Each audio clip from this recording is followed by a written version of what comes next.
GM রশিদের নেতৃত্বে এগুলো হচ্ছে এবং কবির হোসেন সর্দার কেবির নেতৃত্বে এই ঘটনাগুলো ঘটতেছে। আপনি রানিং চেয়ারম্যান হয়েও কি এলাকায় থাকতে পারছেন না, না? আমি রানিং চেয়ারম্যান হওয়ার পরেও থাকতে পারছি না। আমি আমার ইউনিয়ন পরিষদের জাতি হলে পুলিশের সহায়তা ছাড়া জাতি পাচ্ছি না। মানে আমার অপরাধ শুধু একটাই যে আমি নৌকায় ভোট করেছি। আমি আজ খুব ক্লান্ত। আমার পরিবারের সব সদস্যই মার খেয়েছে এবং দুইজন হলো অলরেডি একটা ভাই পুলিশের হেফাজতে রয়েছে, সেই ভাইটাও মার খেয়েছে।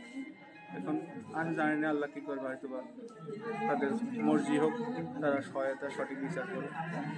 এখন আমি শুধু আইনের বিচার চাই এবং মাননীয় প্রধানমন্ত্রীর কাছে একটাই দাবি যে আমার পরিবার যা ধ্বংস হয়েছে আর কোনো পরিবার যেন ধ্বংস না হয়।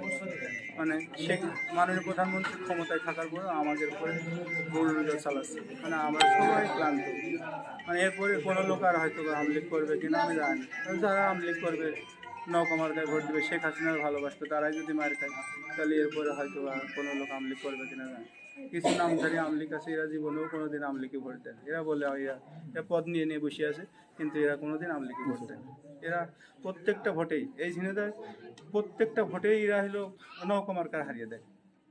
এরা কোনোদিন হলো ওই আমলিগের ভোট দেয় না এবং যারা আমলিগের ভোট করে তাদের এরকম মায়েরই হয়।